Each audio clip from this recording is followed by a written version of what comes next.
Assalamualaikum warahmatullahi wabarakatuh. Baiklah anak-anak, melalui video ini akan Bapak lanjutkan ya materi kita pada hari Senin kemarin yang sudah saya sampaikan oleh pertemuan ya. Itu kemarin adalah tentang jurnal umum ya. Nah, sekarang kita akan melanjutkan ya materi yang kemarin dan sekarang kita akan bahas ke buku besarnya ya. Nah, buku besar itu kan merupakan sebuah wadah dari akun-akun yang sudah kita catat ya di dalam jurnal umum. Jadi secara teknisnya sebenarnya buku besar ini akan tercatat jika ada transaksi yang tercatat di jurnal umum ya. Jadi apapun yang dicatat di jurnal umum nanti dia akan diposting di buku besar ya. Jadi buku besar ini nanti akun-akun yang ada itu akan tergantung dari transaksi-transaksi yang tercatat ya. Jadi nggak bisa ditentukan akun dalam buku besar itu jumlahnya sekian, tidak. Tapi semua itu tergantung dari akun-akun yang kita catat yang berasal dari transaksi yang sudah terjadi. Nah, melanjutkan dari yang kemarin ya, yang sudah kita pelajari kemarin hari Senin ya. Hari Senin itu kita sudah membuat jurnal dari 5 transaksi ini ya. Ini ada 5 transaksi kan. Nah, sekarang ini akan Bapak demonstrasikan ya dari jurnal yang sudah kalian catat itu bagaimana nanti dia terposting ke buku besar ya. Nah, oke, sekarang kita langsung aja. Nah, ini jurnal yang kalian catat kemarin ya. Ini hasilnya ya kan. Kemarin itu ya yang tanggal 1 itu transaksinya penyetoran modal ya, modal dalam bentuk uang tunai dan gedung senilai 500 juta sama 100 juta untuk uang kasnya. Nah, sehingga 1 Januari ya, ini jurnalnya adalah kas di debit ya, aset tetap di gedung ya, aset tetap di debit dalam bentuk gedung, kreditnya adalah modal disetor. Nah, sebenarnya saat kita mencatat 1 Januari ini ya itu secara otomatis akan terposting ke buku besar atau kita akan mempostingnya langsung ke buku besar setelah dia tercatat di sini. Nah, bagaimana cara mencatatnya atau mempostingnya ke buku besar ya? Pertama kita lihat dulu di jurnal umum ini yang tanggal 1 Januari. Intinya setiap transaksi ya. Dari transaksi tanggal 1 Januari ini kita mencatat ada 3 akun yang tercatat di sini. Itu ada kas, aset tetap gedung, dan modal disetor ya. Inilah yang akan kita posting atau akun-akun inilah yang akan kita posting ke buku besar nantinya. Pertama akun kas ya. Akun kas ini, nah ini diposting langsung akan ke buku besar yang dimana buku besarnya itu khusus untuk kas ya. Nah ini akun, berarti akun kas ya. Kode akunnya ini menyesuaikan sebenarnya ya, sesuai dengan kebijakan perusahaan, mau kode akunnya berapa, kas itu terserah ya. Nah, pertama ya, ini saya hapus saja ya biar kita ini. Nah, pertama 1 Januari. Nah, ini yang transaksi yang di jurnal umum ini, yang kas ini ya. Kas ini kebetulan 1 Januari dia posisinya adalah di debit ya. Di debit berarti kasnya bertambah ya. Nah, berarti akan kita posting di buku besar pertama tanggal 1 Januari untuk tanggalnya. Keterangannya ini kas ini untuk dari mana maksudnya gitu. Masuk atau keluar ya.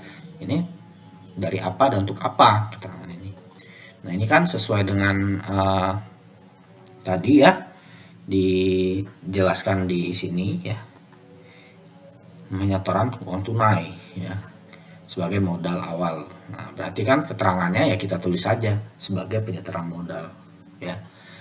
Lalu referensi. Nah, referensi ini asalnya dari mana? Ini asalnya dari sini, jurnal umum ya. Makanya kita tulis JU. Nah, ini tergantung kalian sendiri. Jurnal umum itu mau kalian kasih kode apa itu terserah ya. Yang penting kalau di sini ini kita harus kasih referensinya dari siapa, dari apa, jurnal khusus, jurnal umum ya, itu harus jelas. Lalu saldonya ya dan mengikuti jurnal umumnya.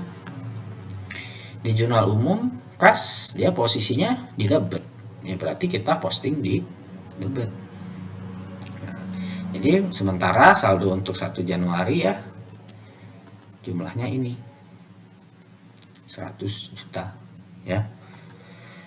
Nah terus 1 Januari ini juga ada akun aset tetap gedung, ya berarti kita harus memposting akun yang ini di jurnal ini sesuai dengan letak akunnya aset tetap ya. Nih, 1 Januari sama seperti aset tadi ya. 1 Januari di aset tetapnya apa nih keterangannya? Gedung. Asalnya dari mana? Jurnal umum. Posisinya kalau dari jurnal ya di debit, ya berarti kita taruh di debit ya. Tuh. Nah ini akan saya hapus dulu ya biar enak. Nah ini tuh tanggal 1 ya. Terus selain itu ada akun modal di setor. Nah sama ya seperti aset si kas dan aset tetap tadi ya, kita harus posting atau membuat akun di buku besar ya, akun modal di setor. Nah sini tanggal 1 asal untuk penyetoran modal ya, asal dari jurnal umum referensinya.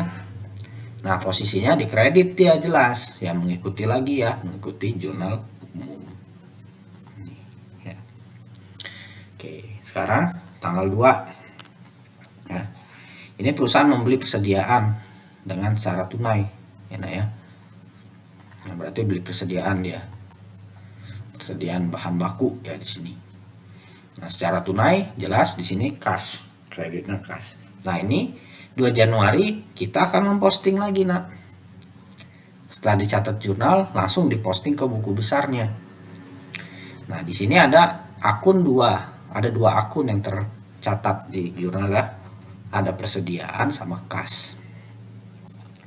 Nah untuk persediaan berarti ya kita harus buat di sini masukkan di akun persediaannya. Tanggal 2 Januari ya. Keterangannya apa? Ya, keterangannya untuk barang dagang ya, persediaannya. Referensinya asal dari mana? Dari jurnal umum ini. Posisinya, saldonya, lihat lagi di sini. Di persediaannya, posisinya dia di debit. Debit 20 juta. Ya. Nah, terus satunya ini ada kas. Ya.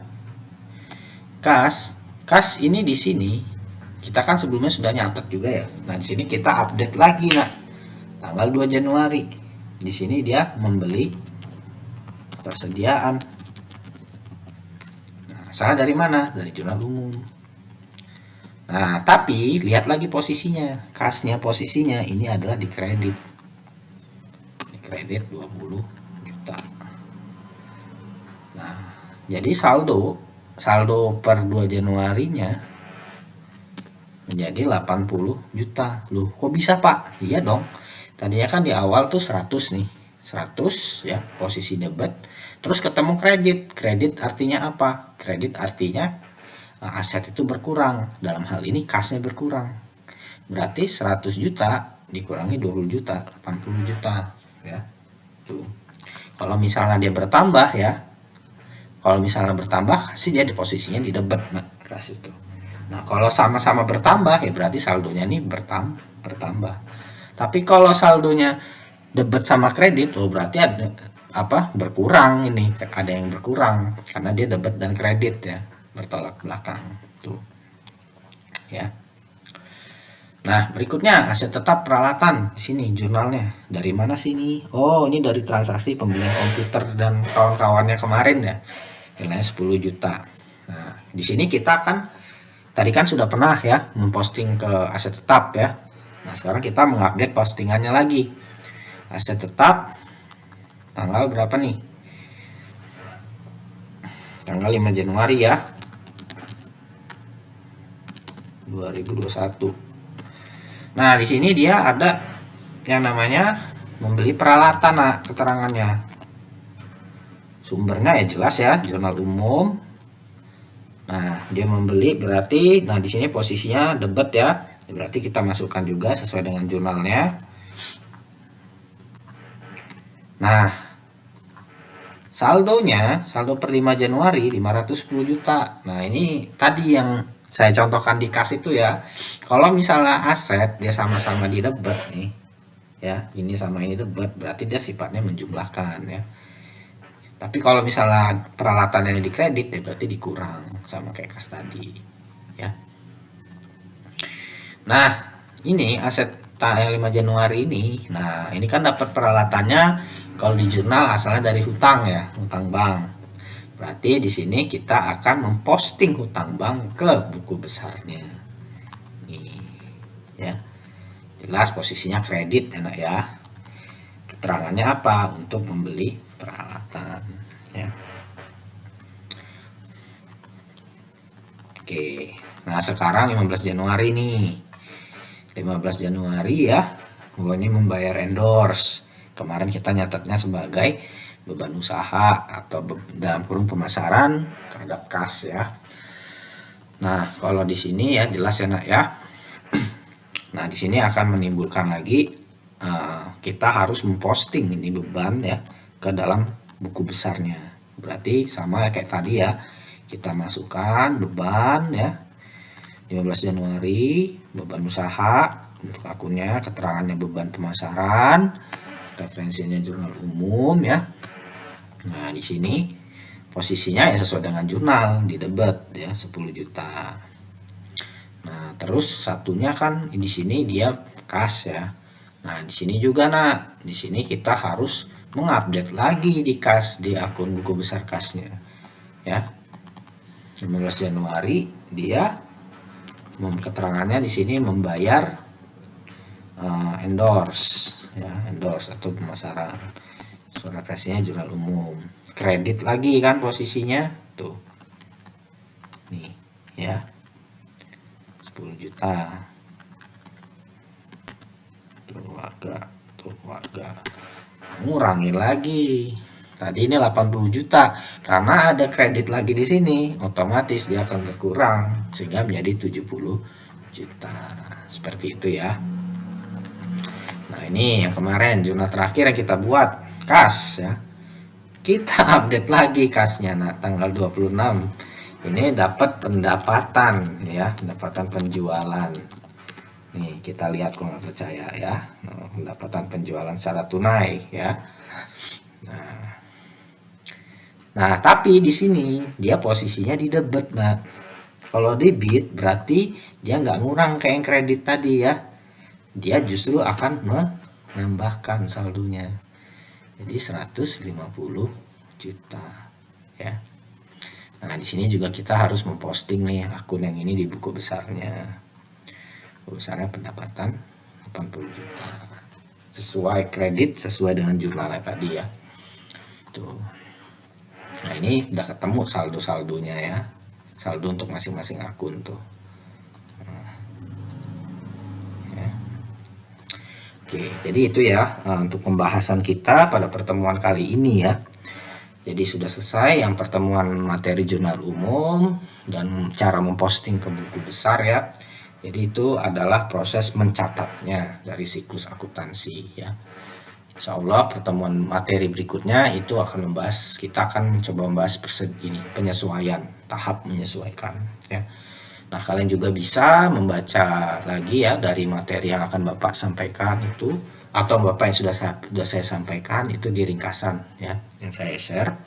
Dan kalian harus mengerjakan soal latihan yang saya berikan ya untuk memperdalam pemahaman kalian terkait dengan jurnal umum dan bagaimana caranya memposting ke buku besar ya. Baik, itu saja dari saya. Wassalamualaikum warahmatullahi wabarakatuh.